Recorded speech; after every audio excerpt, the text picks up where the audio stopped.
तप्तकांचन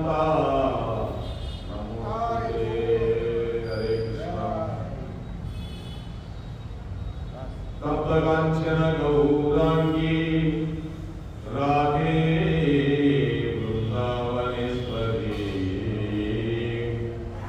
वृषभानुसुते देवी प्रणमामि हरिप्रिये।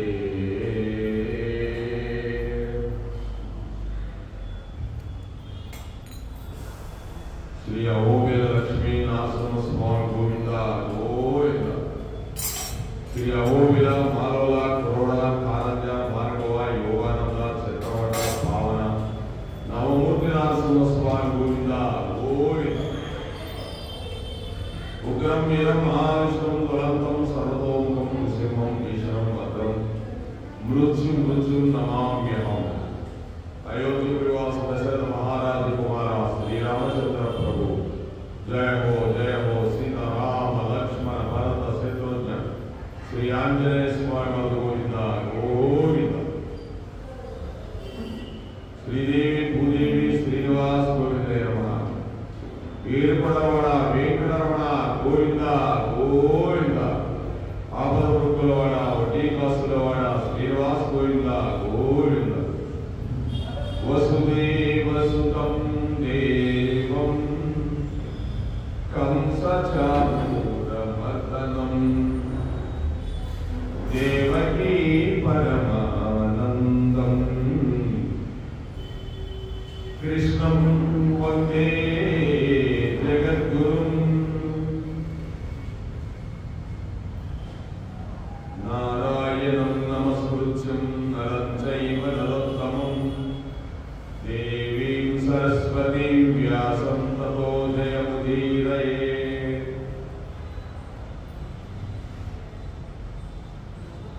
जय श्री कृष्ण चैतन्य प्रभो नित्यानंद श्री अद्वैत गदाधर श्रीवासादि गौरभक्तवृंद। हरे कृष्ण कृष्ण कृष्ण हरे हरे हरे राम राम राम हरे हरे। वेंकटरमण वेंकटरमण गोविंद गोविंद। आपदवृत्तुलवण वड्डी कासुलवण श्रीनिवास गोविंद गोविंद। कृष्णं वन्दे जगद्गुरुं। కృష్ణ పరమాత్ముడు భగవద్గీతలో ఆత్మ సంయమ యోగం గురించి చెప్తూ ఉన్నాడు. ఈ ఆత్మ సంయమ యోగం అంటే ఇది ఆత్మ గురించి మరి ధ్యానం గురించి అన్నిటి గురించి ఉంటుందండి. సన్యాస యోగం గురించి కూడా ఉంటుంది. ఉద్ధరేదాత్మనాత్మానం ఆత్మానమవసాదయే ఆత్మైవ ఆత్మానో బంధుః ఆత్మైవ గురురాత్మనః. మనుషులు ఈ సంసార సాగరం నుండి తమను తామే ఉద్ధరించుకోవడం కృష్ణ పరమాత్ముడు చెప్పేశాడు. మనుషులు ఈ సంసార సాగరం నుండి తమను తానే ఉద్ధరించుకోవాలంట. ఒకరు వచ్చి ఎవరు ఉద్ధరించడం మనల్ని ఎదురు చూసే దానికోసం లేదు, మన కోసం తనకు తామే అధోగతి పాలు కాకూడదు. అంటే తనకు తానే అధోగతి పాలైపోతున్నాడు. అంటే మూర్ఖంగా ఇవన్నీ భగవంతుడే చేస్తున్నాడే, భగవంతుడే చేస్తాడే, ఇదే అధోగతి పాలవడం అంటే. కనుక లోకంలో వాస్తవముగా తమకు తామే మిత్రుడు, తమకు తామే శత్రువులు. భగవంతుడు చెప్తున్నాడు, నీకు శత్రువు ఎవరైనా నీకు నీవే శత్రువు, మిత్రుడు నీకు నీవే మిత్రుడు. అంటే అర్థమైంది, నీవే శత్రుత్వం తెచ్చుకుంటున్నావు, నీవే మిత్రుత్వం తెచ్చుకుంటున్నా, నీవే ఉద్ధరించుకోవాలా. ఇంకొకరు వచ్చి నేను ఎవరు ఉద్ధరించరు. నువ్వు ఉద్ధరించుకోకపోతే అధోగతి పాలైపోతావు. నువ్వు బాగా చదువుకోకపోతే ఎందుకు పనికిరాని అయిపోతావు. అంటే చదువు అంటే జ్ఞానం.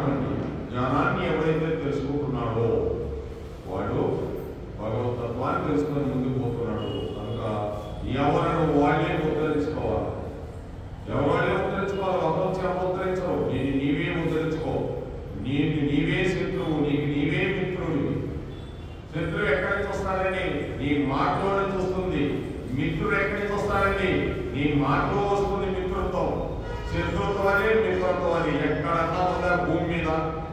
వాడు పలానా శత్రువు అంటే నువ్వు మాట్లాడే మాట బట్టే ఉంటుంది. నువ్వు మాట్లాడే మనిషి బట్టే నీ మిత్రుడు అవుతాడు. కోసం నువ్వే ఉద్ధరించుకో. భగవంతుడు చెప్పేస్తున్నాడు. అందుకోసం చాలా జాగ్రత్తగా ఉండాలి. మానవ జీవితం అంటే ఆశామాస జీవితం కాదు. చాలా జాగ్రత్తగా మాట్లాడాలి, చాలా జాగ్రత్తగా పరిశీలన చేయాలి. ఏది కూడా పాయింట్ పాయింట్ చెప్తాడు కృష్ణ పరమాత్ముడు. ఏది ఎలా చేయాలో అన్ని చెప్పాడు. బంధురాత్మాత్మనంతస్య బంధురాత్మ ఆత్మనస్తస్య ఏనాత్మై ఆత్మనాజితః అనాత్మనస్తు శత్రుత్వే వర్తేతాత్మైవ శత్రువత్. భగవంతుడు చెప్తున్నాడు కృష్ణ పరమాత్ముడు, మనస్సును, ఇంద్రియములను, శరీరము జయించిన జీవుడు తనకు తానే మిత్రుడు. ఇప్పుడు మిత్రుడు గురించి ఏం చెప్తున్నాడు? మనస్సు. మనస్సు ఇందాక మనం మాట్లాడేది అదే. మనస్సు, ఇంద్రియములు, ఉప్పు, చూపు, నెవరు, ఇవన్నీ ఇంద్రియాలు. ఇవే శత్రువులు మనకి. చూపుని బట్టి శత్రువు, వినేదాన్ని బట్టి శత్రువు, మాట్లాడేదాన్ని బట్టి శత్రువు, స్పర్శను బట్టి శత్రువు. ఎన్ని రకాలుగా ఉన్నాయి చూడండి. ఈ మనస్సును, ఇంద్రియములను, శరీరమును జయించిన జీవుడు తనకు తానే మిత్రుడు. అంతేగాని మిత్రుడు అంటే ఓకే కాదు. ఇన్ని జయించాలో మిత్రత్వం రావాలంటే అట్లు జయింపనవాడు తనకు తానే శత్రువు. వీటిని కానీ జయించలేవాడు అందరికీ శత్రువే. అంటే మాట ఒక్కటే కఠినంగా ఉండదు. అంతేకాదు ఈ కోరికలే ఉండదు. ఇక్కడికి వచ్చాం, తీర్థం పట్టాం, అక్కడ ఉండే ఎవరైనా కావచ్చు, పోసాడు, ప్రసాదం ఆయనే ఇస్తాడు. ఎంత ఇస్తే అంత లేకమే. అంతే, లేకపోతే శత్రుత్వం, ఉంటే మిత్రుత్వం.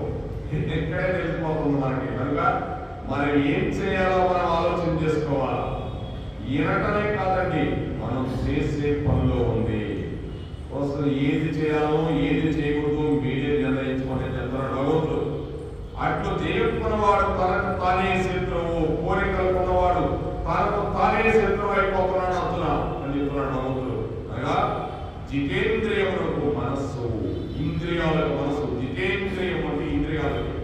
ఇంద్రియములు, శరీరము భగవత్ ప్రాప్తి సిద్ధికై మిత్రుల వలె సహకరించును. ఈ జితేంద్రియుడైన శ్రీ ఆంజనేయ స్వామి జితేంద్రియుడు. ఆయన ఇంద్రియాలు జయించిన వాడు సామాన్యుడు కాదు. అందుకే ఆయన జితేంద్రియుడు అని పేరు. అనగా జితేంద్రియులకు మనస్సు, ఇంద్రియములు, శరీరము భగవత్ ప్రాప్తి సిద్ధికై మిత్రులు వలె సహకరించును. అటువంటి జితేంద్రియుడికి ఇవన్నీ మిత్రుడు వలె సహకరిస్తాయంట. సహకరించకపోతే శత్రువుల వలె ఉంటాయి. కనుక నిన్ను నీవే ఉద్ధరించుకోవాలంటున్నా. నీకు నీవే మిత్రుడు, నీకు నీవే శత్రువు. అంటే నీలో ఉన్న ఇంద్రియాలు, మనస్సు ఇవే నీకు శత్రువు, ఇవే నీకు మిత్రుడు. ఎక్కడ బయట ఎక్కడా లేదండి. అందుకే నిన్ను జయించాలంటే మాటలా. వీటిని జయిస్తే నువ్వు జయించినట్టు, లేకపోతే అంతవరకు జయింపనంటే శరీరము ఇవన్నీ కూడా భగవత్ ప్రాప్తి సిద్ధికై మిత్రుల వలె సహకరించను. ఇవన్నీ దేనికోసం? భగవత్ ప్రాప్తికై, భగవంతుని సిద్ధించే దానికోసమే మనం ఈ పని చేయాలా.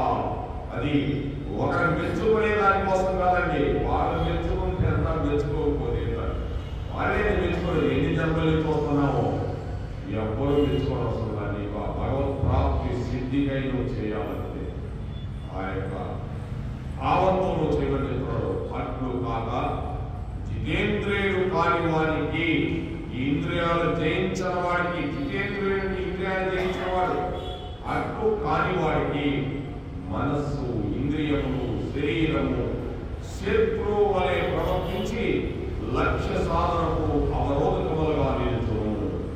ఇవన్నీ కూడా శత్రువు అయితే ఎవరికై మనకి ఇంద్రియాలను జయించలేకపోతే కష్టం. ఇంద్రియాలంటే మాటలు కాదండి. పాముతో చెలగాటం లాంటిది ఇంద్రియాలు, నాగుపాములో చెలగాటం లాంటిది. నువ్వు ఇలాంటి ఎప్పుడు కాటేసేస్తుందో నీకు తెలియదు, ఎగిరేసేస్తుంది కాదు. ఇంద్రియాలు కూడా అటువంటి ఎప్పుడైనా నీకు కాటేస్తే చాలా జాగ్రత్తగా నువ్వు వాటిని వసిపరుచుకోవాల్సిందే. కానీ ప్రేమతో వసిపరుచుకోవాలా. ఇంద్రియాలకి ఎవరికైనా మనస్సు అది కోతిలాగా పరిగెత్తుకుంటుంది, దాన్ని ప్రేమతో పిలవాలా. ఎలాగమ్మా ఎందుకు వెళ్తావు, నీకు నమస్కారం రా అని చెప్పి. ఏదో మనసు మనమే ఆ మనసు. ఇది ఆశ్చర్యం అండి. ఇదే జయించాలంటే మాటలు కాదు, దేన్నైనా జయించవచ్చు. కానీ వీటిని జయించాలంటే జితాత్మనః ప్రశాంతస్య పరమాత్మా సమాహితః శీతోష్ణ సుఖ దుఃఖేషు తథా మానవమానయోః. శీతోష్ణములు సుఖ దుఃఖములు మానవమానములు ఉన్నకు ద్వంద్వములందు అంతఃకరణ వృత్తులు నిశ్చలముగా చెలింపగా ఉండి స్వాధీనమైన ఆత్మగల పురుషుని జ్ఞానమునందు సచ్చిదానందగా పరమాత్మ చక్కగా స్థితుడై ఉండును. అనగా పరమాత్మ తప్ప అతని జ్ఞానమునందు అన్యమేది ఉండదద్దున. భగవంతుడు చెప్తున్నాడు, శీతోష్ణము సుఖ దుఃఖములు మానవమానములు మున్నగు ద్వంద్వములు. శీతోష్ణ సుఖములు సుఖ దుఃఖాలు కానీ సమశీతోష్ణంగా ఉండమంటున్నాడు. మానవములు కానీ బాధపడుట అవమానించుట ఇవన్నీ నీలో ఉండకూడదు. ఒకడు అవమానించాడనుకో నీవన్నీ పట్టించుకోకూడదు. మానవాలు అంటే అవి ఉన్నవు ద్వంద్వమయ అంతఃకరణ వృత్తులు నిశ్చలముగా చెలింపగా. ఇవి అంతఃకరణ వృత్తులు మనలో ఉండే లోన్వేటి ఇవన్నీ కూడా వీటిని చెలించక ఉండి స్వాధీనమైన ఆత్మగల పురుషుని జ్ఞానమునందు, అంటే ఇటువంటి స్వాధీనమైన ఆత్మగల పురుషుని యందు, నీవే పురుషుడు అటువంటి పురుషుని యందు జ్ఞానమునందు సచ్చిదానందగా పరమాత్మ చక్కగా స్థితుడయ్యును.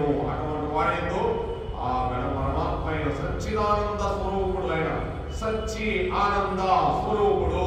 అంటే స్వచ్ఛంగా భగవంతుడు ఆనందంగా స్వచ్ఛంగా ఉంటే ఆ స్వరూపుడు నీలో ఉంటాడు, స్థితుడై ఉంటాడు. ఎలా ఉంటాడు?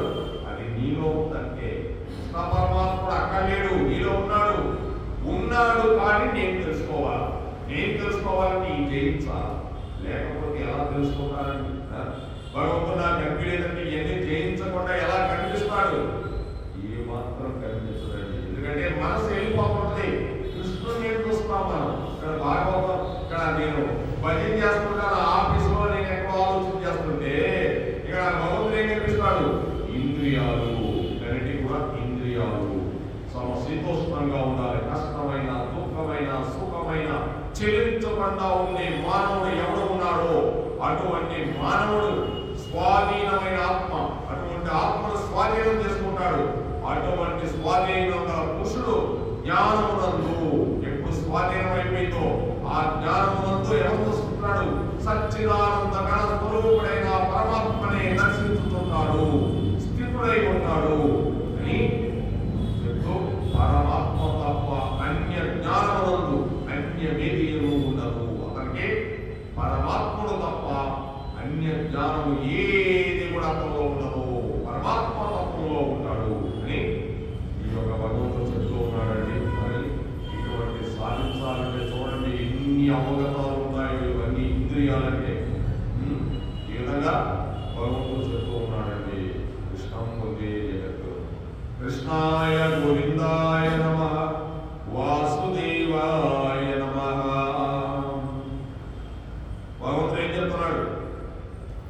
యోగి అనేవాడు ఎలా చేయాలి, అందుకే ధ్యానం అంటే ఎలా ఉండాలో చెప్తున్నాడు. ఇప్పుడు భగవంతుడు ఏం చెప్పాడు అదే చేయాలి. మన ఇష్టం వచ్చినట్టే చేసేదానికి లేదు. ఎవరో గురువులు చంద్రం కలిసి ధ్యానం చేస్తున్నాడంటే అది కృష్ణుడు ఏం చెప్పాడో చేయగలగలం. అది అందుకే చెప్తున్నాడు యోగి యుంజీత చింతయేత సతతం ఆత్మానం రహసి స్థితగా ఏకాకీయత చిత్తాత్మా నిరాశీర పరిగ్రహగా. శరీర ఇంద్రియ మనస్సులను, ఈ శరీరం ఇంద్రియాలను మనస్సును, ఇంద్రియం అంటే తెలుసుకున్నావే 5 రకాలు. ఈ మనస్సు శరీరం స్వాధీనపరుచుకున్న వాడు వాటిని స్వాధీనపరచుకోవాలా. ఏమిటి ఈ మనస్సు ఈ శరీరం అంటే మనమే కదా? కాదు, నీవు జీవుడివి. వాటిని స్వాధీనపరచుకోవాలా. పరుచుకొని ఆశారహితుడు, ఇంకా నీకు ఆశ అనేది ఉండదు. భోగ సామాగ్రిని ప్రోగు చేయని వాడు, భోగ సామాగ్రిని అనుభవించేటిని పోగు చేసుకోవడం. ఇంకా చూడండి, కృష్ణ పరమాత్మ ఏం చెప్తున్నాడు?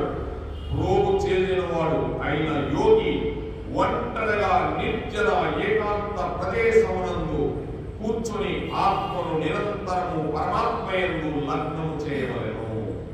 భగవంతుడు ఏం చెప్పాడు?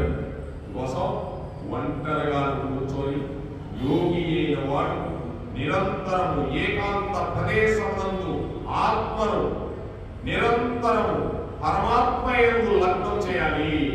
ఈ మనస్సు ఇవన్నీ పడిపోవాలి. పడిపోయి యోగి ఒక్కడే నిర్జల ప్రదేశం నందు, నిర్జలమే ఎవ్వరితో పల్లె నీకు చక్కగా కూర్చొని ఈ ఆత్మను పరమాత్మయందు లగ్నం చేయాలి. లగ్నం చేస్తే కదండి, అందుకే కదా కరెక్ట్ గా పెళ్లి లగ్నం ఎన్ని గంటగా 9:32 లగ్నం అంటారు. కరెక్ట్ గా సమయంలో కట్టాలి. అందుకే ఈ ఆత్మను కూడా నిరంతరము పరమాత్మయందు లగ్నం చేయాలి చెప్తున్నాడు. యోగి ఎలా కూర్చోవాలో చెప్తున్నాడండి. అంతేగాని సామాన్యంగా ఊరికే ధ్యానం అంటే ఈజీ కాదండి. భగవంతుడు ఏం చెప్పాడో చూడండి, అంటుంటుంది ధ్యానం. మరి ఎలా చేయాలో ధ్యానం కూడా చెప్తున్నాడు. శుచౌదేశే ప్రతిష్ఠాప్య స్థిరమాసనాత్మనగా ఆచుచిత్రం నాతి నీచం చైలాజిన కుశోత్తరం ఆచిత్రం నాతి నీచం చైలాజిన కుశోత్తరమా. పరిశుభ్రమైన ప్రదేశమును క్రమముగా దర్భాసనము, మంచి ప్రదేశంలో దర్భాసనం వేసుకోవాలి. జింక చర్మములు కానీ వస్త్రమును కానీ ఒకదానిపై ఒకటి పరచి అంత ఎక్కువగా కానీ తక్కువగా కానీ కాకుండా సమానమైన ఎత్తులో స్థిరమైన స్థానములు ఏర్పరచుకోగలను. అంత ఎత్తు ఉండకూడదు, అంత తక్కువ ఉండకూడదు. నీకు జింక చర్మం లేకపోయినా పర్లే, ఆ యొక్క దర్భాసనం మీద తెల్లటి వస్త్రాన్ని నువ్వు కప్పుకోవాలి. కప్పేసి దాని మీద నువ్వు అంత ఎక్కువ కాకుండా తక్కువ కాకుండా నువ్వు కూర్చోవాలి. స్థిరమైన నివాసాన్ని ఏర్పరచుకోవాలని చెప్తున్నాడు భగవంతుడు. కూర్చొని తత్రైకాగ్రం మన కృత్వా యజ్ఞేంద్రియ ప్రక్రియగా ఉపవిశ్వాసనే యుంజ్యాత్ యోగమాత్మ విశుద్ధయే. ఆ ఆసనంపై కూర్చొని చిత్తేంద్రియ వ్యాపారములను వశముందుకొని నీ చిత్తము, నీ వ్యాపారాలు, అవన్నీ ఇంద్రియాలు వశం చేసేసుకోవాలి. వశం చేసుకొని ఏకాగ్రత గల మనస్సుతో అంతఃకరణ సిద్ధికై ధ్యాన యోగమును సాధన చేయవలనంటున్నా. చూడండి ఏం చెప్తున్నాడు. ఆసనంపై కూర్చున్న తర్వాత ఈ చిత్తాన్ని, ఇంద్రియాలు, ఈ వ్యాపారాలన్నీ వశమునందు ఉంచుకోవాలి. నువ్వు ఈ వ్యాపారాలన్నీ అంటే ఇటువంటి అన్ని కూడా ఇంద్రియాలను పరిగెట్టుకుంటే వ్యాపారం చేసేదానికి అవి రకరకాల వ్యాపారాలు. ఆ మనస్సు, ఇంద్రియాలు, ఇవన్నీ చిత్తం, చాలా గట్టిది చిత్తం, ఇవన్నీ కూడా వశముందు ఉంచుకోవాలి. ఆ వశముందు ఉంచుకొని కూర్చుంటే ఏకాగ్రత గల మనస్సుతో మళ్ళీ ఎన్ని చెప్పాడో చూడండి. లేకపోతే అందరూ ధ్యానం చేస్తే ఎప్పుడో మనసులు అయిపోకపోయారైంది. ఒక రోజంతా ఒక గంటంతా ధ్యానం చేస్తే కుదరదండి. ఎక్కడి నుంచి పొగలు వస్తాయి, ఎక్కడి నుంచి అయిపోతాయి, ఏమి ఇక్కడే చెప్పా భగవంతుడు. ఏకాగ్ర చిత్త మనస్సుతో నువ్వు అంతఃకరణ శుద్ధికై నీలో ఉన్న అంతఃకరణ శుద్ధి అంటే నీలో ఉన్న చెడు వస్తువులకి వెళ్ళిపోవాలి, అంతకన్నా శుద్ధి రావాలి, ధ్యాన యోగమును సాధన చేయవలేను అర్జున. ఈ విధంగా చేయాలి అర్జున అని యోగ సాధన గురించి ఎంత బాగా చెప్పాడు చూడండి. అని ఈ కలియుగంలో మనం ఈ సాధన చేయలేము. చెప్పాడంటే స్వామి ఈ సాధన, ఈ యోగము ఇవన్నీ కూడా త్రేతాయుగంలో కానీ కృతయుగంలో కానీ దొరుకుతాయి. ఎందుకంటే లక్షల సంవత్సరాల ఆయుష్ ప్రమాణం మొదలే. అప్పుడులో ఆయుష్ ప్రమాణం కూర్చునేదానికి ఇప్పుడు టైం ఉండదు. మనకి 5 నిమిషాలు కూర్చుంటేనే కాళ్ళు ఎక్కువ జ్ఞానం కుదరదు, నొప్పి పుడుతుంటాయి. అందుకోసం కలియుగంలో హరినామ స్మరణ ఒక్కటే నేను ధరించేది. కనుక స్వామి చెప్తున్నాడు ఎవరైనా ధ్యానం చేయాలంటే ఎలా చేయాలనేది. ఈనాడు కాదు కదా, 400 కోట్ల సంవత్సరాలు. అందుకోసం మహర్షులు కూడా కృష్ణ పరమాత్ముడు ఏం చెప్పాడో అదే ధ్యానం చేసుకుంటారు. చూడండి సినిమాల్లో కూడా అందుకే వాళ్ళు అంతా నిష్ఠాగనిషంతో ఇలా పెట్టుకొని కమండలం కరెక్ట్గా నిటారుగా వస్తాయి. కమండలం పెట్టుకుంటే అప్పుడు ధ్యానం తెలుస్తుందండి. లేకపోతే నిలవదు, స్ట్రైట్ గా ఉండాలి బాడీ. ఈ చక్రాల కింద నుంచి పై కొడతాయి. ఆధార చక్రం కానించి మూలాధార చక్రం కానించి పై దాకా సహస్రారం దాకా వెన్నుపాం కానించి 7 చక్రాలు ఉంటాయి. అవి కిందకి పైకి ఒక చక్రం కింద కొట్టిందనుకో సరిగ్గా చక్రం సహస్రారం దాకా కొట్టుకుంటా పోవాలి. ఏ మాత్రం ఒక చక్రం పక్కకి వెళ్ళిందనుకో నువ్వు కూర్చోడైపోతావు. అది ధ్యానం అంటే మాటలు కాదు, సామాన్య నిశ్చయం కాదు ధ్యానం అంటే. ఈ విధంగా భగవంతుడు ఈ ధ్యానం గురించి చెప్తూ, అంతేకాకుండా ఈ శరీరము, మేడము, శిరస్సును నిఖారుగా చూడండి. నేను చెప్పకపోతే భగవంతుడు మనకి అర్థమైపోతుంది చదువున్నాం కాబట్టి. శరీరము, మెడను, శిరస్సును నిఖారుగా చూడండి ఎలా ఉండాలి. నిశ్చలంగా స్థిరముగా ఉంచి నిశ్చలంగా ఉండాలి. నీకు ఎప్పుడు బాడీ ఎలా ఉందనుకో నిశ్చలంగా ఉంటుంది. ఇక నీకు వేరే ఉంటుంది మనసు. ఇక్కడ ఏంటంటే స్ట్రైట్ గా ఉన్నారు కానీ దీని మీద ఉంటుంది మనసు. ఉండి చూపుని ఏ దిక్కులకు కొనేక నాసికాగ్రమునంది దృష్టిని నిలుపుకోలేరు. ఇక్కడ నిలపాలి నాసికాగ్రం. ఇలా దృష్టి నిలిపితే ఇక్కడి నుంచి ఆగ్నేయ చక్రానికి దొరుకుతుంది. ఈ చక్రం ఈ సహస్రాలు దొరుకుతుంది. ఈ సహస్రాలను కొట్టుకొని వెళ్ళిపోతారు. ఈ ధ్యానం అంటే సామాన్యమైనది కాదండి. ధ్యానం అంటే ఈ విధంగా ధ్యానాన్ని పాటించాలన్నా కృష్ణ పరమాత్ముడు ధ్యానం గురించి 5వ అధ్యాయం ఆత్మ సంయమ యోగంలో చెప్తున్నాడు. ధ్యానం అంటే సామాన్యమైన విషయం కాదండి. ఏదో ధ్యానం అనుకున్నాం కానీ అంత ఈజీగా చేయగలుగుతుంది. ధ్యానం చేసినప్పుడు అయితే నువ్వు మమత అనురాగాలు ఇవన్నీ వదిలేయాగా. సేపు ధ్యానం చేసామంటే మనసు ప్రశాంతంగా ఉంటుందా? రకరకాలుగా ఉంటుంది, ఉండిస్తుందా? సామాన్యమైన దానికోసం వారి నామస్మరణ, కృష్ణ కళలు ఇవన్నీ కూడా మనం కానీ పట్టిస్తే మనసుకే అది బలీంద్రమైపోతుంది. బాగా బలీయమైపోయి ప్రచోదనం చేయలేదు. ఇంకా అది భగవంతుడు కథలు వినాలి. కలియుగంలో భగవంతు నామస్మరణ చేయాలి. ఈ విధంగా నిన్న ఆ బోధన గారు చంపడానికి పాలించిన అమృతమైపోయింది. అంటే అవిద్య తొలగిపోయింది. బోధనకి అవిద్యతో వచ్చింది. అవిద్యతో వచ్చి చంపాలని చూసింది. కానీ పాలనే ప్రేమతో పిల్లవాడికి ఎలా ఇవ్వాలో అలా ఇచ్చింది కాబట్టి ఆమెకి అవిద్య తొలగిపోయింది. కనుక ఆయన చంపడానికి పాలించిన అమృతమైపోయింది. అలా వేదం అంగీకరించినది. మీరు ఏది అనుభవించినా ఈశ్వరుడికి నివేదన చేసి తీసుకుంటే అది మన పట్ల అమృతంగా మారి మనల్ని నిలబెట్టగలరు. ఈనాడు బోధన భగవంతుడికి నివేదన చేసింది.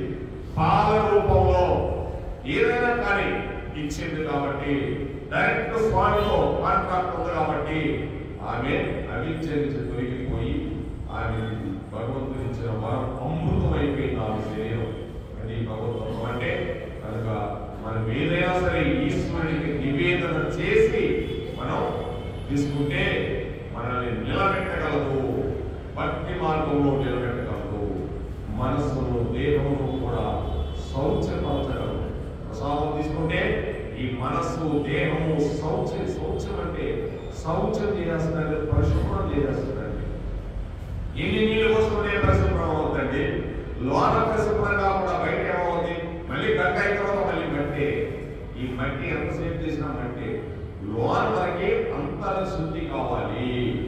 ఈశ్వరుడు వైపు తిప్పగలదు ప్రసాదము.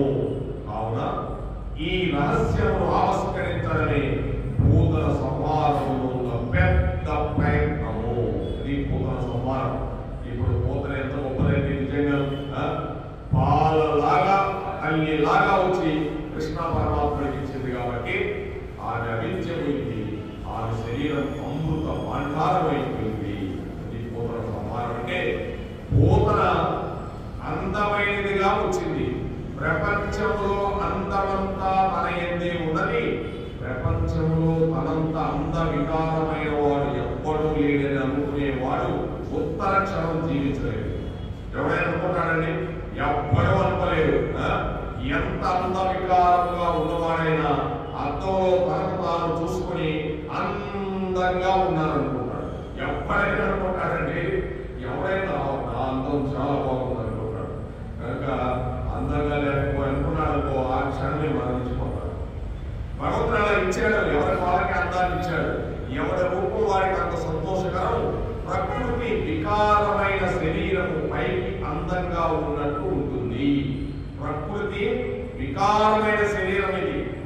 అవునండి, ప్రకృతిలోనే వచ్చింది శరీరం. వికారమైన శరీరము. వికారం అంటే వికారాలకు అది తినాలా, ఇది తినాలా, అది చేయాలా, ఇది చేయాలా, ఇది వికారాలు అంటారు. కానీ పైకి చాలా అందంగా ఉన్నట్టు కనిపిస్తుంది శరీరం. దీనికి ఎన్ని వికారాలు ఉన్నాయో, ఎన్ని కామ క్రోధ మోహ మదమాశ్చర్యాలు ఉన్నాయో ఈ శరీరానికి. ప్రకృతిలోని వచ్చిన శరీరం. అసలు దీనికి ఎవరు పెట్టారండి? ఇవన్నీ ఆశ్చర్యంగా ఉంది కదా. మనం ఏమైనా పెట్టుకున్నావా? లేదు. అసలు ఈ నాయకు మీద స్వీట్ వేసుకుంటే టీగా ఉంటాయో మనం ఏమైనా చేసుకున్నావా? లేదు. ఎంత ఆశ్చర్యకరం అండి. భగవంతుడికి ఎన్ని నమస్కారాలు చేయాలి. ఎలా తిరుగుతుందండి ఈ శరీరము? ఎలా నడుస్తుందండి? ఏం మాట్లాడుతుందండి? మనం ఆలోచన చేయాల్సింది, చింతన చేయాల్సింది. ఇంత శరీరాన్ని నిర్మింపజేశాడా భగవంతుడు? ఇదే భగవద్గీతే మన శరీరము. దీని నిర్మాణమే దాంట్లో ఉంది. ఏం చేయాలో ఏం చేయకూడదు భగవద్గీతలో ఉంది. ఈ శరీరంతో ఏం చేయాలో దాంట్లో చూడవచ్చు అంతా. కనుక భగవంతుడు చెప్పేది ఈ వికారమైన శరీరము పైకి చాలా అందంగా ఉన్నట్టుంటుంది. కానీ దీని అందే ఉండిపోతే, అసత్యమైన నేను అందు మీరు ఉండిపోతే అది అమృతత్వముని ఇవ్వదు.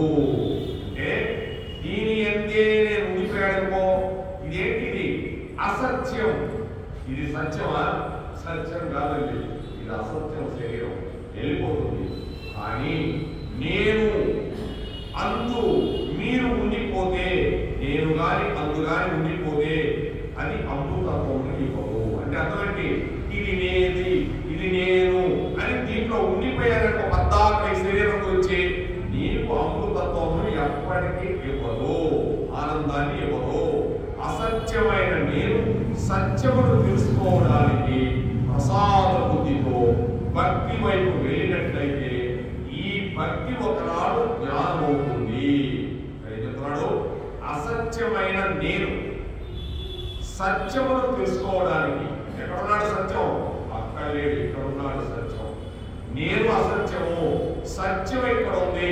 భగవంతుడు.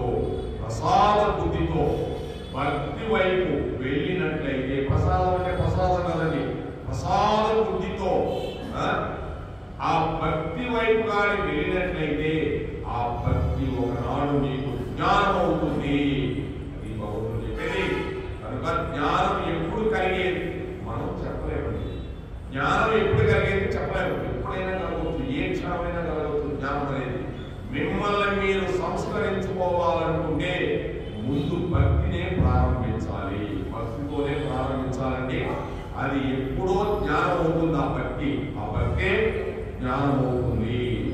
ఆ జ్ఞానమైనప్పుడు ఆ జ్ఞానం అయ్యేది మీకు తెలియనక్కర్లేదు. నాకు జ్ఞానం అయ్యింది అని తెలియనక్కర్లేదు. జ్ఞానము అగ్నిహోత్రంతో పోలిస్తారు. జ్ఞానం అంటే అగ్నిహోత్రం. అగ్ని దగ్గర పోతే కాలిపోతుంది, ఏదైనా కూడా మాడి మసైపోతుంది. నీకు జ్ఞానం మసైపోతే నీలో ఉన్న కామ క్రోధ మోహం మతమాశ్చర్యాలు. అది జ్ఞానం అంటే. అది లేకనే ఈరోజు ఏదో దేవాలయం పోయి కొబ్బరికాయ కొట్టేసాం, పూలు వేసాం, ఈరోజు మ్యారేజ్ డే దేవాలయం పోయాం, అయిపోయింది. ఇంకో హోటల్ పోదాం, 2 చపాతీ తినడం, ఇంకా సినిమా పోదాం, అయిపోయింది. అయిపోయింది. జ్ఞానం దానివల్ల ఏమీ రాదండి. భగవంతుని చూశారు, 2 పూలు ఇచ్చాం, అంతే. ఎన్ని కోట్ల జన్మల తర్వాత జ్ఞానం వస్తుందో. ఈ జన్మలోనే నీకు జ్ఞానం రావాలా? చాలా ఈజీగా రావాలా, కానీ చాలా కష్టం. అదే చెప్తున్నాడు ఇక్కడ. జ్ఞానము అగ్ని భద్రంతో పోలుస్తున్నాడు. మీకు తెలియకుండానే ఒక రోజున ఈశ్వరుని అనుగ్రహం మీకు కలుగుతుంది. ఎందుకో ఆ భక్తి వైపు నడుస్తున్నావు కాబట్టి, ఆ భక్తి నీకు ఒకనాటికి జ్ఞానం ఇస్తుంది కాబట్టి, ఆ జ్ఞానమే నీకు అగ్నిహోత్రంతో సమానమైపోతుంది కాబట్టి, ఒకనాడు నీకు భగవంతుడే ఈశ్వరుని అనుగ్రహం మీకు కలుగుతుంది. కలుగుతుందంటే భగవంతుని అనుగ్రహం. అప్పుడు అసలు నేనును మీరు తెలుసుకుంటారు. నేను నువ్వు అందరం తెలుసుకుంటాము. అది తెలుసుకోవడానికి భక్తి నుండే వెళ్ళాలి. అదే పూతన సంహార ఘట్టము. అందుకే కృష్ణుని మొదటి లీల పూతన సంహారంతో మొదలవుతుంది. అజ్ఞానంలో వెళ్ళింది, కానీ వెళ్ళటం అజ్ఞానమే, కానీ భక్తి అనే దాంట్లో వెళ్ళింది పూతన. అంటే భక్తి తెలియక పాలు ఇవ్వాలి ఆ పిల్లవాడు, ఆయన ఎవరో తెలియదు, ఆయన కృష్ణుడు పరమాత్మ తెలియదు, కానీ ఆ పిల్లవాడి దగ్గర ఏదో శక్తి ఉంది అని గ్రహించగలిగింది. కోసం పూతనకి అవిద్య పోయి జ్ఞానం ఏర్పడిపోయింది. ఇదే పూతన సంహార ఘట్టం. అంటే పూతన సంహారం కాదు, అజ్ఞానాన్ని సంహారం చేస్తున్నాడు ఈ పూతనాలు. అందుకే కృష్ణుడి మొట్టమొదట లీల పూతన సంహారంతో మొదలవుతుంది. ఇది దేహమును పవిత్రం చేసింది. చేసిందా లేదా? పూతని చేసింది. పూతని దేహం పవిత్రం చేసేసింది. పూతన దేహాన్ని, నా దేహాన్ని కూడా ఇప్పుడు భక్తి అని దాంతో నడిచి జ్ఞానాన్ని సంపాదించుకున్నాడు కాబట్టి అది జ్ఞానం అగ్నిహోత్రం అయిపోయింది. ఆ అగ్నిహోత్రం పరమాత్ముడు నీకు ఈశ్వర అనుగ్రహం చేశాడు, అయిపోయింది. నేను నాది లేదు. అందుకే అపవిత్రమైనది పవిత్రం అయిపోయింది. శరీరం అపవిత్రమైనది పవిత్రమైందా లేదా? ఇప్పుడు నీకు జ్ఞానం వచ్చింది, నీరు కూడా పవిత్రమైపోయింది. అగ్నిహోత్రంలో కాలిపోతుంది. ఇది నీలో ఉన్న కామం క్రోధ మోహ మదమాశ్చర్యాలని. అగ్నిహోత్రం అక్కడ అగ్ని లేదు, అగ్ని అనేది నీకు జ్ఞానం. ఆ జ్ఞానంలో నీకు ఇవన్నీ కూడా శిథిలమైపోతున్నాయండి. ఈ పదార్థం అర్థం చేసుకోవడం. అగ్నిలోని వేరైనా వాడి మసైపోవాల్సిందే. ఏదైనా కూడా నీ కంటికి కూడా కనిపించే బూడిదైపోతుంది. ఆ బూడిది కూడా కొంత గాలి తుమ్ములో కలిసిపోతుంది. అలాగే నీలో ఉన్న జ్ఞానం వస్తే ఈ మద మోహ మదచర్యాలన్నీ కూడా, ఆ మాత్సర్యం అన్నీ కూడా నశించిపోతాయి. అర్జున అని చెప్తున్నాడు. పవిత్రమైపోతున్నాను. పవిత్రం అవగానే లోపల ఉన్న వస్తువుని తెలుసుకోవడానికి ఇది ఉపకరణంగా మారిపోతుంది. అంటే పవిత్రమైన అనగా పవిత్రం అవగానే లోపల ఉన్న వస్తువు ఏముంది? లోపల పరమాత్మతత్వం అనే వస్తువులను తెలుసుకోవడానికి ఇది ఉపకరణంగా పనిచేసింది ఈ శరీరము. ఈ శరీరం దానికి పని లేదు, అయిపోయింది. ఇంకా నీకేం పని? నీకు పని లేదు, అయిపోయింది. ఇంకా నువ్వు వెళ్ళిపోయావు, భగవతత్వానికి వెళ్ళిపోయావు. ఇంకా మళ్ళీ రావు, వచ్చే పని లేదు. దానికోసమే ఇది ఉపకరణంగా మారాలి. ఈ శరీరం భగవంతుడు తెలుసుకునే దానికోసం ఉపకరణంగా మారాలండి. ఇంకా దేనికోసం నువ్వు తెలుసుకున్నా కూడా ఈ శరీరం వేస్ట్. దీనికి బాగా తిండి పెట్టావు, ముసలి వయసు వచ్చినా కూడా తింటున్నావు, బాగా విపరీతంగా వచ్చేస్తావు. నువ్వు ఇంకో కోరికకి వెళ్ళావు, ఈ శరీరంతో కోరికల కోసం అది కూడా ఇక్కడ పడేయాల్సిందే. ఏది కూడా ఇక్కడ వేసుకోవాల్సిందే. ఒక్కటే నీకు ఆ జ్ఞానమే, ఆ భగవతత్వమే నిన్ను తీసుకెళ్తుంది. ఏది తీసుకెళ్ళు? మాయా, అవిద్య. అవిద్యలో ఉన్న రోజులు మాయా. మాయను తెలుసుకుంటే అవిద్య దొరికిపోతుంది, జ్ఞానం వస్తుంది. ఇదే విద్యకి అవిద్యకి తేడా. కనుక మారిపోయి అసలు నేను పసిగట్టగలిగిన స్థితికి తీసుకువెళ్తుంది. మారిపోయి నేను పసిగట్టగల స్థితికి ఘట్టమును పరమోత్కృష్టమైన పరమ పావనమైన ఘట్టంగా ఆవిష్కరించారండి. కోసం పోతన ఊరకే చనిపోలేదండి. ఆయన వచ్చి స్వామిని ప్రసాదంగా ఇచ్చింది కాబట్టి ఆమె తెలుసో తెలియకో ఎవరో తెలియదంటే దానితో ఆవిడ జ్ఞానం అంటే ఆవిడ తెలియకుండానే ఉన్న ఆవిడలో ఉన్నాయని లాగేశాడు స్వామి. ఆవిడ శరీరముని పరమ పవిత్రం చేసేసారు ఈరోజు.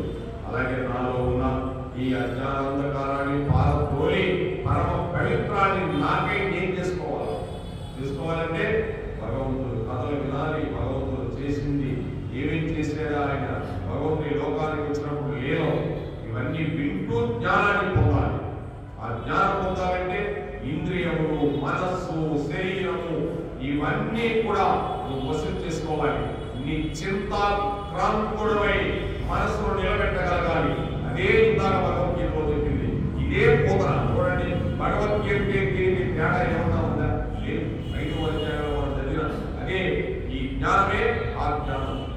ఇదే ఇది ఉపనిషత్తుల జ్ఞానం, అది ఉపనిషత్తుల జ్ఞానం.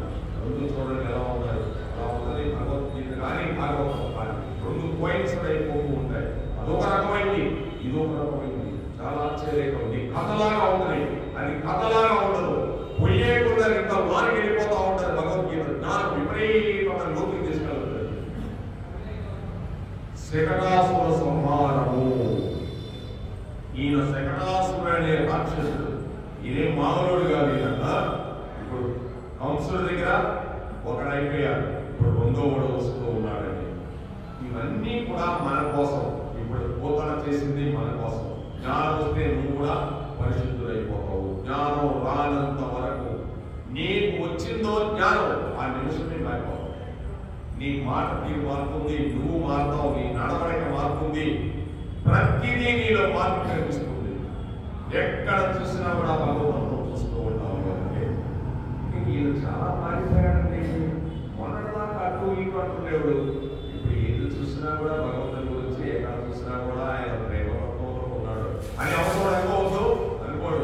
ఆ పిచ్చోడు అయిపోయాడు. ఆ పిచ్చోడు మనకి మన బాగున్నాడు.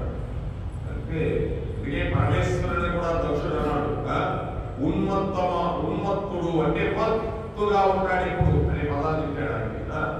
అందుకోసం జ్ఞానులు ఎప్పుడు పిచ్చివాళ్ళగానే ఉంటారండి. మామూలుగా ఉండరు. వాళ్ళు ఎక్కడో ఆలోచన చేస్తూ ఉంటారు భగవంతుడి గురించి, ఆయన లీలల గురించి ఆనందం చేస్తూ పరవశించిపోతూ తనలో తాను నవ్వుకుంటూ తనలో తాను తన్మయత్వం చెందుతూ ఉంటాడు.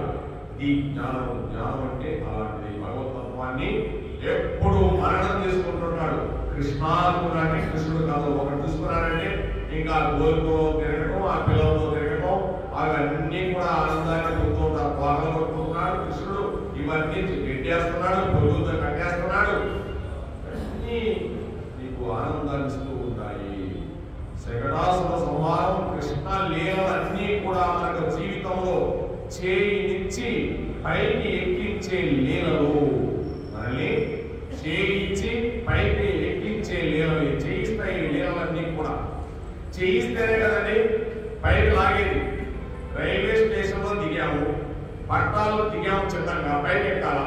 కుర్రోడు పైన ఉన్నాడు, నువ్వు కొద్దిగా ముసలోడు అయా చెయ్యి కొద్దిగా లాగేస్తున్నాడు పైకి, నువ్వు కూడా చాలా పైకి వచ్చేస్తావు. అందుకోసం ఈ లీల కూడా నీకు చేయించి పైకి తీసుకెళ్తుంది. ఈ లీల అంటే శకటాసుర సంహారం చాలా చిన్న ఘట్టము. ఎంత వీణా వేదాంతమును వేదాంతంగా ఎప్పుడూ కూడా లోపల నిలబడదండి. ఎంతైనా వినండి, పక్క ఒక ఆలంబనం ఉండాలి. అందుకే మనం ఆహారం తీసుకునేటప్పుడు అన్నం ఒక్కటే తినలేము. పక్కన కూరో పచ్చడో రసమో లేకపోతే సాంబారో ఏదో ఒకటి ఉండాలి, ఉంటేనే తింటావు. అలాగే వేదాంతం ఎప్పుడు కథగా ఉండాలి. కథగా లేకపోతే ఈశ్వరుడు లీల చేస్తాడు. పరమాత్మ చేసే లీలలలో కర్మతో చేసినవి కావు ఏది కూడా. అందులో ఏదో పరమాత్మ ఉంటుంది. ఆయన లీలల వెనక ఎంతో ఔచిత్యం ఉంటుంది. పరమాత్మ చేసే లీల. అందుకే కృష్ణ లీలల రోజుల్లో ఎన్నో సినిమాల్లో చూపించారు. మామూలుగా చూపించలేదండి. అవి చూస్తుంటే అది రోజు పిల్లలకి అన్ని తెలుసండి, ఏమీ తెలియదు పాపం. అటువంటి లీలలు చూసినా మనం నిజంగా ఒకనాడు కృష్ణ పరమాత్మ బోర్లా పడ్డాడు. పిల్లల్లో మొదట్లో పడుకోబెట్టినప్పుడు ఎడు పట్టుకున్నవాడు అంటే పడుకుంటాడు, ఎడు పడుకుంటే అంటే పడుకుంటాడు. పసి పిల్లవాడు మొదట చేసే పని ఏంటంటే బోర్లా పడటము. కానీ పిల్లవాడు బోర్లా పడితే ఆ రోజున ఆ ఇంట్లో పెద్ద ఉత్సవం. మన ఇంట్లో కూడా పిల్లాడు బోర్లా పడ్డాడు, వెంటనే రావాల్సిన వాళ్ళు ఎవరంటే మేనత్తకు కబురు పంపాలి. ఆమెకే మేనత్తే దీనికి కారణం. వాళ్ళు పరిగెత్తుకుని వస్తారు. బోర్లా పడ్డాడు, బొబ్బట్లన్నీ వండుకొని మొదలైన పిండి వంటలు తినేస్తారు. వాళ్ళందరూ కూడా చక్కగా మేనత్త వచ్చేసి బాగా అవి ఇవి చేసి అందరు కలిసి బాగా తినేస్తారు. కానీ యశోదమ్మ ఏం చేసింది? అలా చేయలేదు. కృష్ణ పరమాత్ముడు బోర్లా పడితే బొబ్బట్లు వండుకొని తినలేదు. ఏం చేసింది? ముత్తైదువులు పిలిచి వాళ్ళకి పసుపు కుంకుమలు ఇచ్చింది, వాళ్ళకి చీరలు పెట్టింది, రవిక బుద్ధలు పెట్టింది, బ్రాహ్మణులు భక్తులను పిలిచి వారికి బోధనం చేసింది, ఈశ్వరునికి అభిషేకం చేసింది. యశోద అన్నిటికీ దైవం వైపు చూస్తుంది, యశోద అన్ని భగవంతుల వైపు చూస్తుంది. కానీ యశోద అంటే యశస్సునిచ్చేది. యశస్సు అంటే నీ యశస్సు పెరిగిపోతుంది. యశస్సు అంటే అటువంటిది. కీర్తి ఎటు పక్క నుంచి వస్తుందో, జీవితం ఎటువైపు నడవాలో యశోద వైపు నుంచి తెలుస్తుంది. అంటే ఇప్పుడు ఏం చేస్తుంది యశోదమ్మ? కీర్తినిస్తుంది, అంతా భగవంతుల వైపు చూస్తుంది. మనందరం కూడా బొబ్బట్లు అనుకోలేకున్నాం. యశోదమ్మ ఏం చేస్తుంది? అన్ని భగవంతుల వైపు. పిల్లవాడు బోర్లా పడితే శివాలయానికి వెళ్ళి, విష్ణు ఆలయానికి వెళ్ళి, లేకపోతే ఏదో ఒక ఆలయానికి వెళ్ళి అక్కడ కొనసాగుతూ పూజ చేసి బ్రాహ్మణులకి ఎంతో కొంత ఇస్తుంది, లేని వాళ్ళకి ఎంతో కొంత ఇస్తుంది. అది చేయాల్సిన పనిని యశస్సుని కీర్తిని పెంచుకున్నట్టు చేస్తే మన ఒళ్ళు పొందితే ఏమొస్తుందండి? ఏమి రాదు. ఒకరికి వద్దటంలా ఒకరికి పెట్టడంలో ఉన్న ఆనందం కృష్ణార్పణం. అందుకు యశోదమ్మ అన్ని భగవంతుడి వైపు చూసుకోండి. పిల్లవాడు బోర్లా పడితే అమ్మవారు అలా చూపిస్తుంది. రామాలయానికో కృష్ణాలయానికో వెళ్ళి తులసి పూజ చేయించాలి మనము. లేకపోతే శివాలయానికి వెళ్ళి ఒక అభిషేకం చేయించాలి. ఆ రాముడే కృష్ణుడు, ఆ కృష్ణుడే శివుడు. ఇంతమంది ఎవరున్నారు? ఎవరు లేరు, ఒక్కడే ఉండేది. ఆ ఒక్క తత్వాన్ని తెలుసుకోలేక మనం ఇంతమందిగా తీసుకో ఉన్నాము. ఇంతమంది ఇక్కడ ఉన్నారు. ఎవరున్నారు ఇక్కడ? ఒక్కడే ఉండేది, ఒకటే ఆత్మ. ఇన్ని ఆత్మలుగా కనిపిస్తున్నాయి. ఉండేది ఒక్క సూర్యుడే. ఆయన ఏం కనిపిస్తున్నాడు? నాకు ఒక సూర్యుడిగా కనిపిస్తున్నాడు, నీకు ఒక సూర్యుడిగా కనిపిస్తున్నాడు. ఎవరు చూసినా ఆయన సూర్యుడిగానే కనిపిస్తున్నాడు. కానీ ఆయన ఉండేది ఒక్కడే. ఆ ఒక్కడే ఇంతమంది మీద కిరణాలు ప్రసరింపజేస్తున్నాడు. నీ మీద ప్రసరింపజేస్తున్నాడు, నా మీద చేస్తున్నాడు, అశుద్ధమైన వాటి మీద చేస్తున్నాడు, వాటిని కూడా స్మేల్ చేసేసి భూమిలో కలిపేస్తున్నాడు. మరి ఆయన ఏమైనా అనుకుంటున్నాయా? ఏమి అనుకోవడం లేదు. అన్నిటి మీద ప్రసరింపజేస్తున్నాడు. చనిపోయిన కళేవరం మీద కూడా ప్రసరింపజేస్తున్నాడు. ఆయనకి ఏమైనా అనుకుంటుందా? అనుకోవడం లేదు. కోసం ఉండేది ఒకటే పదార్థము. అలా చూపిస్తుంది యశోదమ్మ. పిల్లవాడు బుద్ధిలోకి రావడం ఈశ్వరుడు అనుగ్రహంగా భావించాలి. ఇప్పుడు ఏం చేయాలి మనం? అది మనం పదగా తిరగకూడదు. పిల్లవాడిగా బాగా అనుగ్రహంగా రావాలంటే ఈశ్వరుడు వైపు తీసుకెళ్ళాలి. అన్ని ఈశ్వరుడు అయితే చూపించాలి. ఈరోజు మానవాళ్ళు పుట్టింది, లేకపోతే కొడుకు పుట్టాడు, వెంటనే వెళ్ళిపోయి శివాలయానికో లేకపోతే కృష్ణాలయానికో రామాలయానికో ఎక్కడికో వెళ్ళిపోయి 4 పండ్లు పూలు ఇచ్చేసి, కృష్ణా నీ వల్ల కదా ఒక మా ఇంట్లో ఒక నలుసు పుట్టింది, నువ్వేమని అనుగ్రహించవయా, నువ్వు కాకపోతే నాకు ఎవరున్నారు, అందుకే నీకు ఎదురుకు వచ్చా. ఆ గురువు గారు మా మనవడు పుట్టాడు, ఇదివరకు గురువు గారికి ఏదో పత్రమో పొలమో తెచ్చేయడమే. ఇదే ఆనందము అని చెప్తుంది యశోదమ్మ. నీ కీర్తిని పెంచేస్తున్నప్పుడు అది యశస్సు అంటే యశోదమ్మ అంటే కీర్తిని పెంచుకుంది. ఆవిడ అభిషేకాలు చేసింది, ఇంటికి బ్రాహ్మణులు వచ్చారు, పూజలు జరుగుతున్నాయి. నందుడు ఎంతో సంతోషంగా ఉన్నాడు. నంద మహారాజు ఇంటికి అందరూ వచ్చారండి, వాళ్ళతో మాట్లాడుతున్నాడు. ఆ వచ్చిన వాళ్ళు పిల్లాడి గురించి కథలుగా చెప్పుకుంటున్నారు. యాదవుల ఐశ్వర్యమంతా ఏంటి? పశువులు, పాడి, అవి వాళ్ళలో ఉండేది. యాదవుల ఐశ్వర్యం ఏమి ఉండదండి. బీరువాలు, లాకర్లు ఇటువంటి వాళ్ళ ఇంట్లో ఉండవు. ఆనాడు మన ఇంట్లో కూడా ఏమున్నాయండి? పాడి పశువులు, అంతే. వాటితోనే జీవనాధారం పెట్టేవాళ్ళు. ఎక్కడన్నా వ్యవసాయం ఉండి కొద్దిగా 20 సెంట్లు ఉన్నా కూడా దాంట్లో బియ్యమో ఏదో పండించుకునేవాళ్ళు. వీటితోనే బతికేవాళ్ళు. 4 గేదెలు పెట్టుకొని ఆ పాడి పశువుతోనే మనం జీవించేవాళ్ళము. యాదవుల దాకా ఆ సిస్టమే మనల్ని పైకి తీసుకొచ్చింది. ఎంతమంది పాడి పశువులతో చదువుకొని IAS కలెక్టర్లు అయిన వాళ్ళు ఉన్నారండి. సామాన్య విషయం కాదు ఇది. అందుకోసం మనమంతా ఏం చేయాలి? యశోధర్మ వైపు నడవాలి. యాదవుల ఐశ్వర్యం అంతా అటువంటిది కాబట్టి వాళ్ళ ఐశ్వర్యం అంతా పాలకుండలు, పెరుగుకుండలు, నేతి కుండలు, ఇంటి ఆవరణ సమీపంలో ఒక బండిని పెట్టి ఆ బండిలో పాలకుండలు, పెరుగుకుండలు, నేతి కుండలు, అరటి గలలు, అంతేకాదు రకరకాల ఆ యొక్క పదార్థాలు బెల్లతో నేతులు చేసి ఆ బండి మీద చక్కగా పెట్టారు. పెట్టి ఒక తోరణం పెట్టేశారు. ఆ బండికి చుట్టూ కట్టి అక్కడే ఒక మంచం వేశారు. మంచం వేసి ఆ మంచం మీద ఒక పొరుపు వేశారు. పొరుపు వేసి ఆ పొరుపు మీద మన తల్లి గారు కృష్ణ పరమాత్ముడి 7 కొండల వాడిని పండబెట్టింది యశోదమ్మ. పండబెట్టి ఉత్సవం అంతా కృష్ణుడు బోర్లా పడ్డాడు. దాని గురించి ఉత్సవం అంతా ఇప్పుడు. కాబట్టి అతని కోసం చేస్తున్నారు. ఎవరి కోసం చేస్తున్నారు? కృష్ణుడు కోసం చేస్తున్నారు. ఉత్సవం ఎవరి కోసం? మీ మనవుల కోసం చేస్తున్నారు, లేకపోతే మనవాళ్ళ కోసం చేస్తున్నారు. అంతే. ఉత్సవం చేసేది వాళ్ళ కోసం కాదు, ఏ కోసం చేసేది. కానీ ఉత్సవం వేడుకలో కృష్ణ పరమాత్ముడిని మరిచిపోయారు. కానీ కృష్ణుడికి ఆకలి వేసింది. ఆకలి వేస్తుందానికి ఏమన్నా? ఆకలి వేసింది అంతే. ఏది చేసినా మొదటి కార్యము ఈశ్వరునితోటి మొదలు కావాలి. అందుకోసం ఎన్నిటిని ఈశ్వరణ అనుసంధానం చేయాలి. పిల్లలు చదువుకునేటప్పుడు ఏం చేస్తారంటే కొత్త పుస్తకాలు అట్లేసుకుంటారు. పైన కొద్దిగా పసుపు పూసుకొని లేకపోతే ఓం అని రాసుకుంటారు, లేకపోతే పైన శ్రీరామ అని రాసుకుంటారు. ఏ కార్యం చేసినా భగవంతుడితో అనుసంధానం చేయాలి. ఆనాడంతా దస్తావులు కానీ ఏదైనా కూడా శ్రీరామ అని రాసుకుంటారు. శ్రీరామ అంటే అన్ని శుభాలు జరుగుతాయి. ఎందుకు? రామ అంటే రామవతారమైనటువంటి సత్యము ధర్మం ఉంది రాముల్లో. అందుకోసం ఆ పేరులో సత్యము ధర్మం ఉంది కాబట్టి నువ్వు ధర్మంగా చేయవయ్యా, వ్యాపారం ధర్మంగా చదువుకోవాలి. రాయటం అక్కడ ఒకటే శ్రీరామ నాకు బాగా డబ్బులు రావాలని కాదు అక్కడ రాసేది. నువ్వు నేనేం చేశాను ఆ విధంగా నేరాలి. రాముడు ఒక అడిగి చేస్తే ధర్మం, ఇంకొకటి చేస్తే సత్యం. అంటే రామాయణం. రాముడు కదిలితే ధర్మం, కదిలితే సత్యం. ఇంకో రాముడు అంటే సామాన్యుడు కాదు. అక్కడ యశోద ఈశ్వర అనుసంధానం చేస్తుంది. కృష్ణుడికి ఆకలి వేసి ఏడుపు మొదలు పెట్టాడండి. కృష్ణ పరమాత్ముడు నిదురించిన శిశువాకుని గిదుగుతుదను కోరి కెరలి విసలయరలస మృదు చక్ర చాప రేఖాస్పద పదమును ధన్య ఒక్క బండెల్ ధన్యన్ ఒక్క పన్నుదన్నాడట బండిని. ఆ బొట్టన వెళ్తూ వాపు వచ్చేసింది. ఎందుకు? ఆకలైంది, నా దగ్గర పట్టించుకోవడం. అట్టన్నాడు బండి అంటే ఎగిరిపోయింది బండి ఆకాశ మార్గం.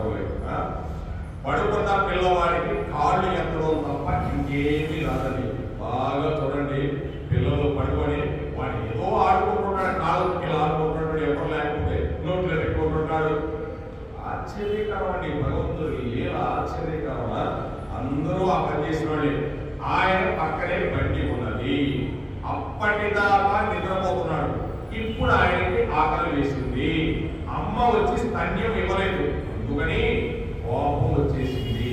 కోపం వచ్చి ఆయనకి చిన్ని అరికాలండి, దానికి పెసరగించంత చిన్ని చిన్ని వేళ్ళు, వాటికి తెల్లటి గోళ్ళు, దాంట్లో నుంచి వచ్చుకున్న ఎర్రటి కాలికి గోడలో నుంచి మెత్తటి పాదాలు, ఎర్రటి అరికాలు, అరికాలు శంఖము, చక్రము, నాగలి, అమృత పాత్ర ఉంటాయి భగవంతుడికి.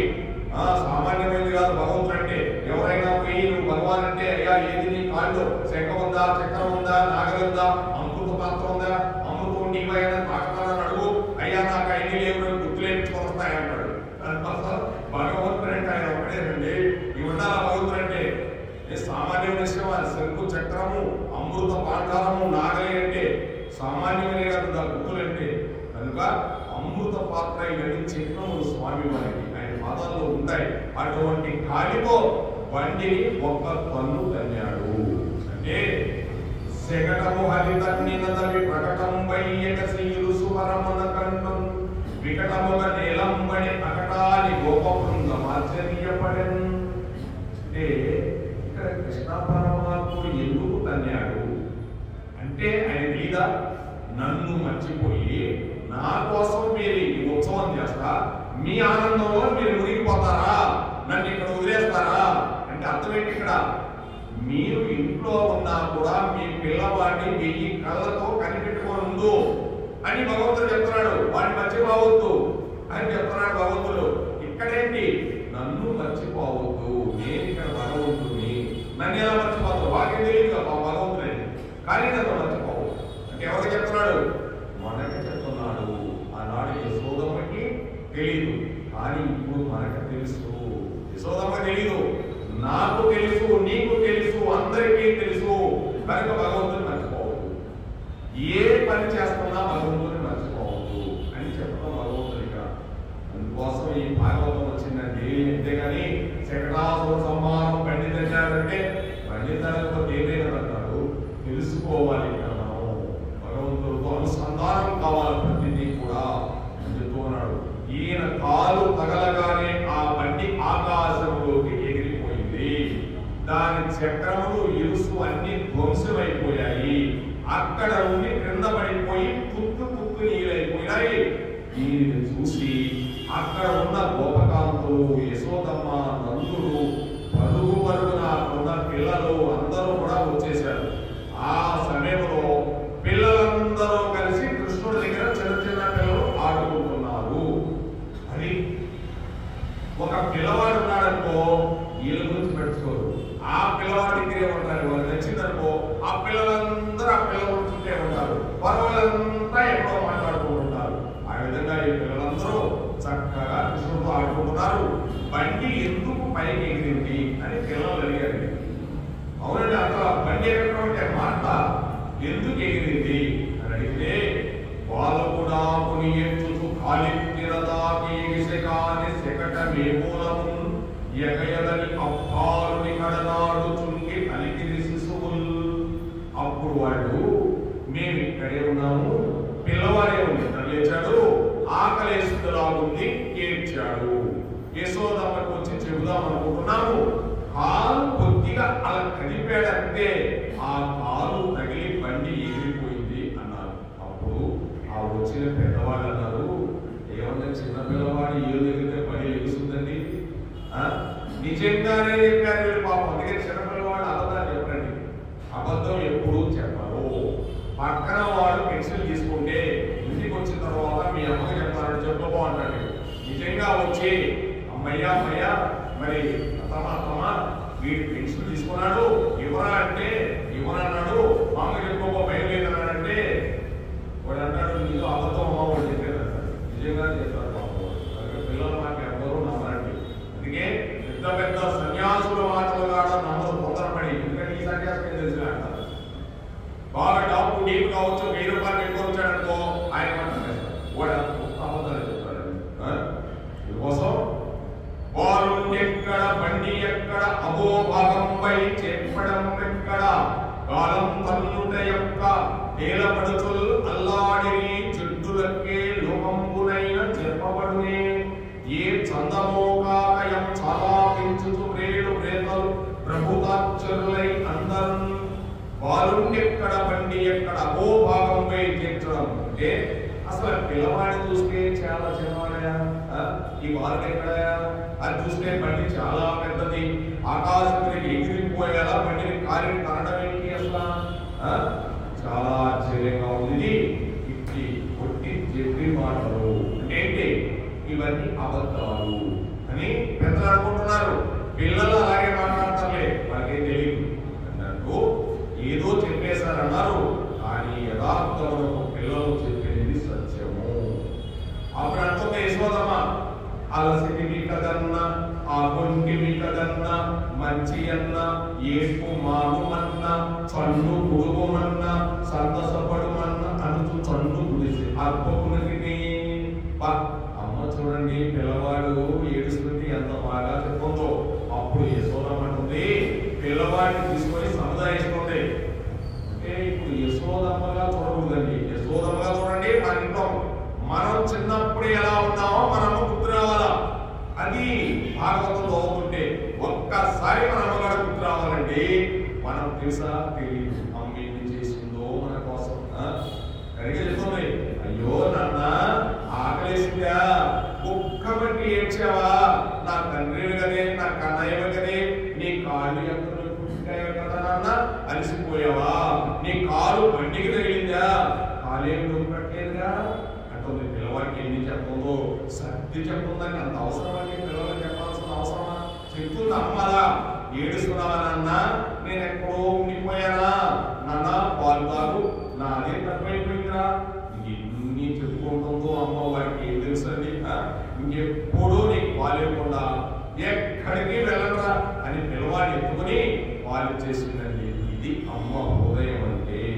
అందుకే మాతృత్వముకున్న గొప్పతనం అది. మాతృత్వంలో దైవాంశం ఉట్టి పడిపోతూ ఉంటుందండి. మాతృత్వం అది. ఒక్క మాతృత్వం అందరూ తల్లులు మాతృత్వమైంది. ఏ స్త్రీ అయినా కూడా మాట తల్లి. అలా మాతృత్వం ప్రవేశించి దేవతాంశ ప్రవేశించి పరాభట్టారికి రూపమై నిలబడింది. అంటే ఎవరు? ప్రతి స్త్రీ కూడా పరాభట్టారిగా అంటే లలితాదేవిగా నిలబడింది మన అమ్మాయిలో. ప్రతి స్త్రీ కూడా లలిత పరాభట్టారిగా నిలబడి మనకి మాతృస్థానాన్ని ఇచ్చిందండి. అది అమ్మ అంటే. అందుకని స్త్రీకి అంత గొప్పతనం వచ్చిందండి అని ఆ మాటలకు పరమాత్మ అంతటి వాడు యశోదమ్మ పాలు తాగేశాడు. అన్ని సముదాయించగలిగిరా. నాదే తప్పైపోయిందిరా, నేను పక్కింటికి వెళ్ళానురా, నేను ఇప్పుడు వెళ్ళానురా, నువ్వు తినరా, నా మాటరా అంటే అంటాడు. నా కన్న తండ్రి కదా, ఒక్కసారి క్షమించరా అని అడుగుతుంది అమ్మ చిన్నపిల్లవాడిని. అమ్మ చెప్పే మాట కూడా అర్థం కాదు. ఈ అసలు కూడా అమ్మేదో చెప్తుందని పొంగిపోయి అమ్మ పెట్టి తినేస్తాడు. ఈ అమ్మతనం అంటే. అందుకోసం అమ్మ లాంటి వ్యక్తి ప్రపంచంలో ఇంకొకరు మీకు తెలియదండి, అసలు లేరు. ఈ జగత్తంతా పోత పోసి ఒక పోతగా నిలబడితే అమ్మ అంటే అమ్మే. ఇంతమంది అమ్మలు ఉన్నారా? ఉండేది అమ్మ ఒక్కటే.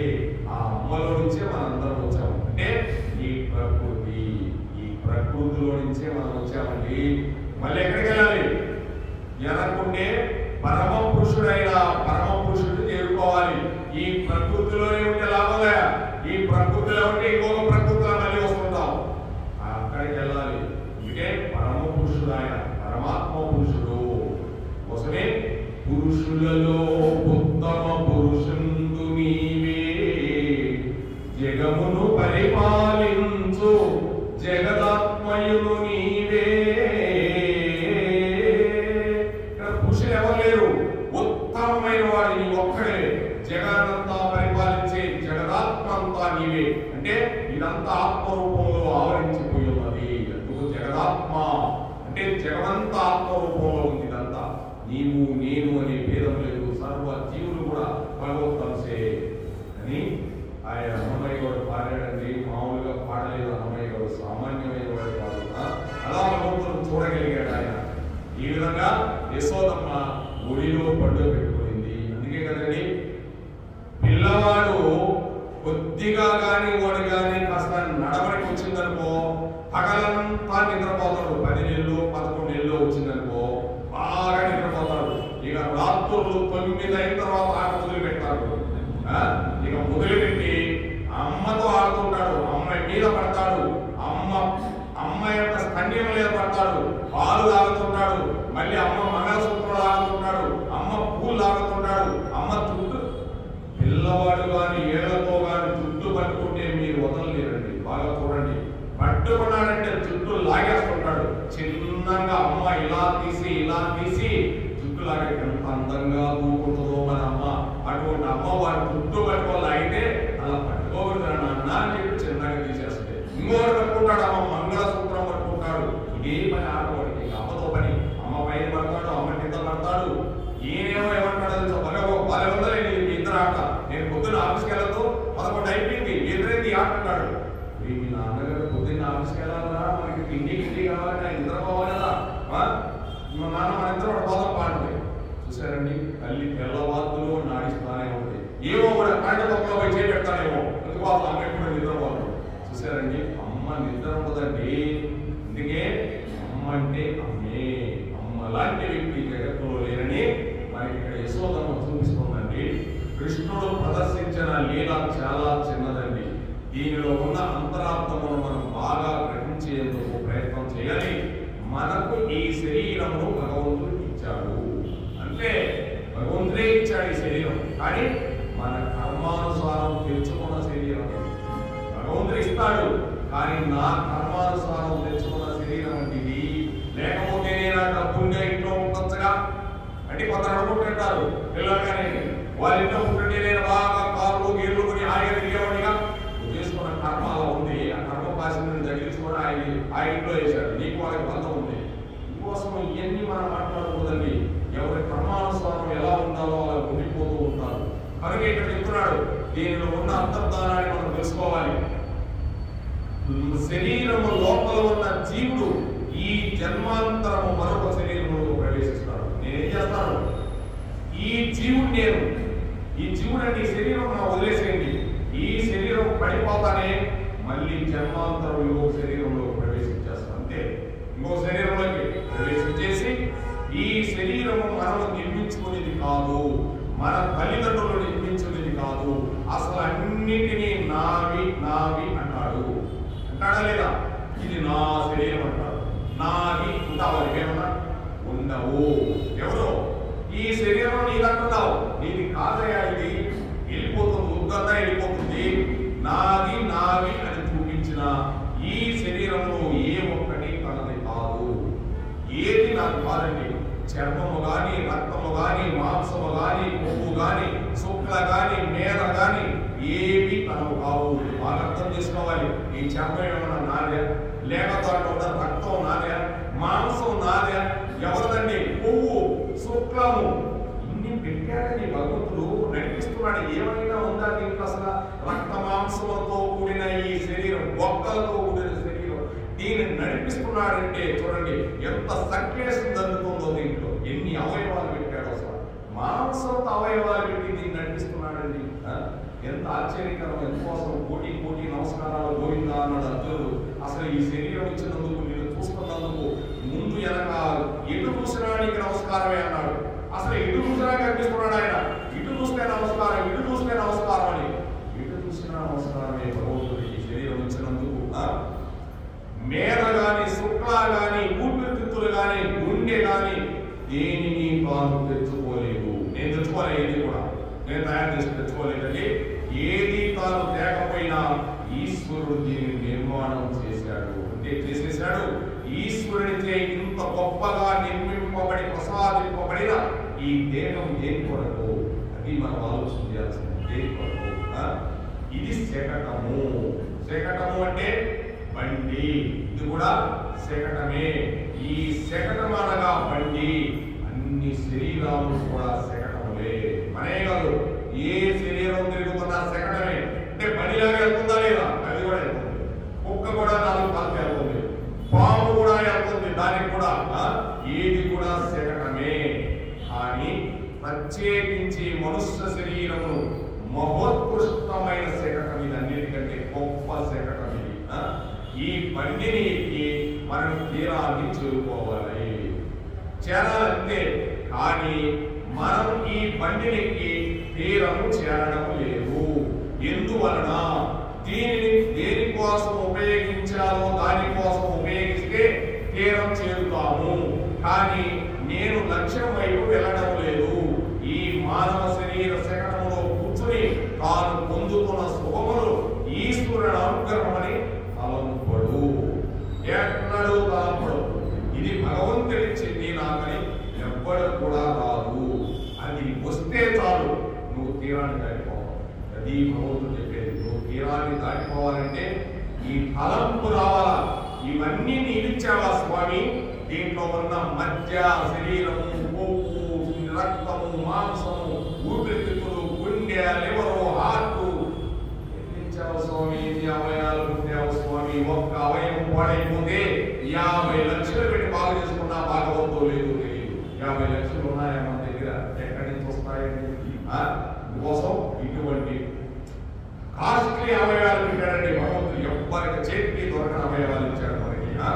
కనుక ఈ మానవ శరీరం శకటంలో కూర్చొని తాను పొందుతున్న శుభములన్నీ ఆ కృష్ణ పరమాత్ముడు అనుగ్రహమని ఎన్నడూ మనం కలపము. ఏమంటారు? నేను సంపాదించాను, నేను కట్టించాను, నా వల్లే దొరుకుతుంది అంటాడే కానీ స్వామి నీ వల్లే దొరుకుతుంది. శరీరం ఇవ్వకపోతే నేను నడవగలిగినా, తినగలిగినా, మాట్లాడగలిగినా, కూర్చోగలిగినా అని అనగలగాలి అని అన్నాడు. ఎన్నడూ అన్నాడు. తలంపగా అన్నీ కూడా నా ప్రజ్ఞ అంటాడు. అన్నీ నేనే చేశానా అంటాడు. ఈ ఇల్లు నేనే కట్టానంటాడు. ఈ పుస్తకం నేనే రాసినానంటాడు. ఈ పాట నేనే రాసినానంటాడు. ఏంటి నువ్వు రాసింది పాట? ఆ పేద శిక్షాడు కాబట్టి రాయగలుగుతున్నావు, లేకపోతే రాస్తున్నావు ఆ పాట. కానీ ఆ పనులన్నీ ఈశ్వరుడే చేయించాడు, అందువలన నేను చేయగలిగాను అని అన్నాడు. అలా జీవుడు ఈశ్వర అనుగ్రహంలో తీసివేసి మాట్లాడుతూ ఉంటాడు. ఈ జీవుడు ఆత్మ వేరు, జీవుడు మనము, ఆత్మ పరమాత్మ. కానీ ఆత్మ కూడా నీవే. ఈ రెండు అనుసంధానం చేసుకొని వెళ్ళిపోవాలి. జీవ బ్రహ్మైక సిద్ధిని పొంది ఆత్మతత్వంలోకి వెళ్ళిపోవాలా. అది జీవుడు అంటే. అందుకే జీవుడు ఆత్మ అంటే తెలియదు కోసం ఇటువంటి శరీరం, మానవ శరీరం, ఆ బుద్ధి మాందవ్యం మనం ఒక్కడికే ఉంది. పొరవ ఏ జీవరాశికి బుద్ధి మాందవ్యం లేదండి. అందుకోసం ఈ బండిని ఎక్కిన వెళ్ళాలా. ఈశ్వరానుగ్రహంగా తాను చేసే పనులన్నీ భగవంతుడు భావనలో ఉండి చేయాలి. ఈ భావన ఉన్నప్పుడు మాత్రమే మనము ఈ శకటమును ఎక్కి లక్ష్యమును చేరుతాము. కోసం ఈ భావన ఉన్నప్పుడే లక్ష్యాన్ని చేరాలి. ఎక్కడికి? గోలోకానికి చేరాలి. గోలోకం ఈ శరీరంతో వెళ్ళలేమండి. మనమేం తుకారాం బాబా కాదు. తుకారాం బాబా అంటే శరీరంతో వెళ్ళిపోయాడు. మనం వెళ్ళగలుగుతా శశీదేవంతో మాటల ఎల్ల కలగాల భగవంతుడు చెప్పేది. అందుకోసం లేకపోతే ఏమవుతుంది? శకటకి ఇంటి శకట అవుతుంది. శం అనగా సుఖము. ఈశ్వరుడు అక్కడికి చేరకుండా విడదీయడానికి పనికి వస్తుంది. అంటే సుఖము అనే దాంట్లో చేరిపోతే ఈశ్వరుడు అక్కడికి చేరకుండా మనల్ని విడదీయడానికి పనికి వస్తుంది. అంటే ఈశ్వరుని చేరనీయకుండా ఈ సుఖం మనల్ని అడ్డు పెడుతుంది. ఈ సుఖం కారణంగానే భగవంతుని చేరుకోలేకపోతున్నాము. హరే కృష్ణ హరే కృష్ణ కృష్ణ కృష్ణ హరే హరే హరే రామ హరే రామ రామ రామ హరే హరే. ఏడుకొండలవాడ వెంకటరమణ గోవింద గోవింద. జై రాధా కృష్ణ గోవిందకి, రాధా శ్యామ్ గోవింద.